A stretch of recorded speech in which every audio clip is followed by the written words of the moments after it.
Mara nyingi tumekuwa tukisikia biashara ya usafirishaji wa binadamu.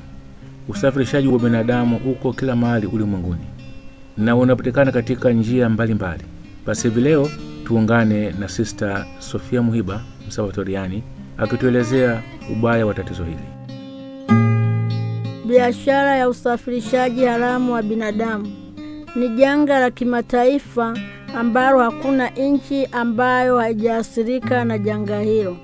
Ni mojawapo ya biashara kubwa haramu duniani inayowaingizia wahalifu kipato, ikiongozwa na nyingine kama vile utengenezaji na uuzaji haramu wa silaha, usambazaji na uuzaji wa madawa ya kulevya. Maana ya biashara ya usafirishaji haramu wa binadamu ni nini? Ni kitendo cha kupata mtu kwa kutumia njia yoyote ile, kisha kumuuza kama bidhaa nyingine yoyote ile inayouzika sokoni. Kisha mapato yanayopatikana humnufaisha mhalifu au wahalifu. Namna ya kumpata: vitisho, mfano, ukipiga kelele tutakuua. Matumizi ya nguvu, ulaghai, kusimulia hadithi za uongo nawe ukashawishika. Aina za unyonyaji au utumikishwaji.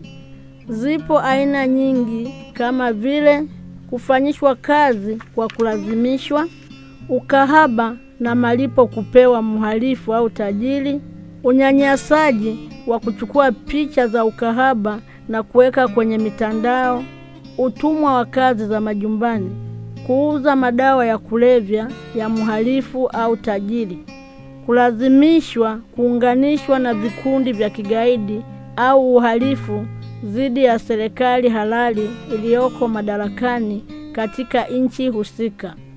Aina za usafirishaji haramu wa binadamu ziko mbili. Usafirishaji haramu wa binadamu unaovuka mipaka kutoka nchi moja kwenda nchi nyingine au bara moja kwenda bara nyingine.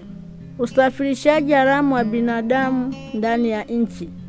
Maeneo wanapowatumikisha wahanga: kwenye madanguro, nyumba za starehe, kazi za ndani, kwenye migodi au machimbo ya madini, vikundi vya ugaidi na uhalifu, kwenye mashamba makubwa, viwandani, kwenye saluni au usafi wa majumbani, migahawa na kumbi za muziki, nyumba na vyumba vya kukandia miili, yaani masaji.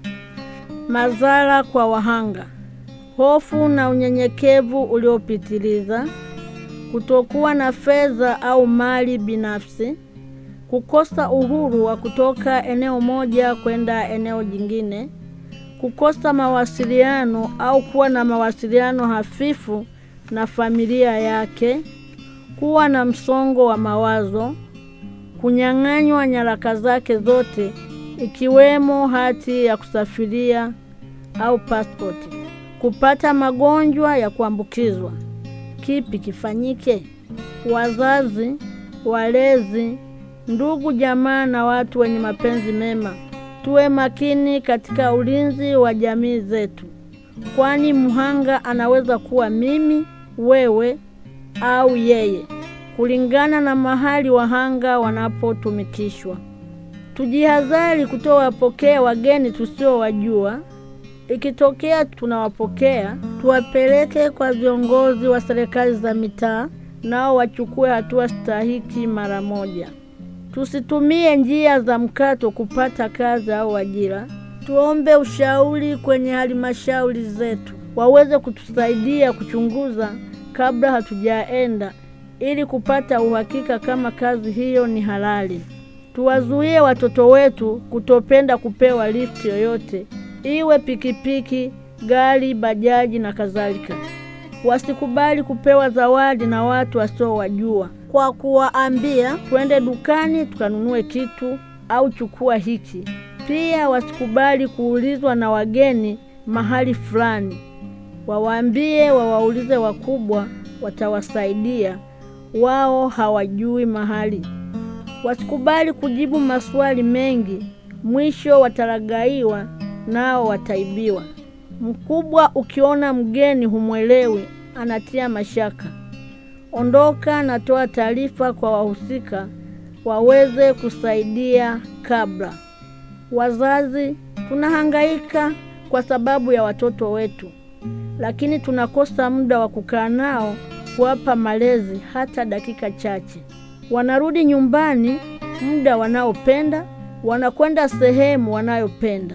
Si ajabu kumkuta mtoto wa miaka 9 hadi 10 unamkuta usiku kuanzia saa 1 hadi saa 3. Ukimuuliza unatoka wapi, anajibu natoka kuangalia mpira, natoka kwenye mziki, natoka dukani. Wazazi tunashindwa wapi? Tujitahidi kuwalea watoto wetu ili wafikie ndoto zao. Hakuna malezi mazuri leo, hatuna wazazi wazuri kesho. Viongozi wa dini wazuri hatuna, na viongozi wa vyama na serikali wazuri. Kwa kukosa malezi leo, tunaangamiza kizazi cha kesho. Kwa ujumla, makosa tunayoyafanya leo yanaathiri kesho. Tujitahidi kujenga taifa lenye maadili kuanzia sasa, ili tupate taifa la kufaa kesho.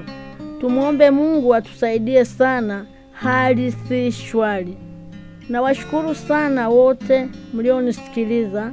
Mungu awabariki sana. Nawashukuru sana viongozi wakuu wa mashirika ya kitawa Tanzania TICAS kwa kuunga mkono juhudi za serikali ya Tanzania kuelimisha taifa la Mungu kuhusu janga hili la biashara haramu ya usafirishaji wa binadamu. Namshukuru Sister Yasinta Kara, mkuu wa masista wa Salvatoriani Tanzania, mwenyekiti wa wakuu wa mashirika ya kitawa kanda ya Kusini Mashariki, kwa kutupa ushirikiano katika kuelimisha jamii. Shukrani za pekee ziwaendee Radio Fazila, kwa namna ya pekee Brother Edwin Mpokas kwa kunipa nafasi ya kutoa elimu kuhusu janga hili la kimataifa. Mungu awabariki sana. Mimi niliowaletea elimu hii naitwa Sister Sofia Muhiba SDS wa shirika la masista wa Salvatoriani Migongo Mission. Pia ni mwalimu wa shule ya msingi Sabasaba.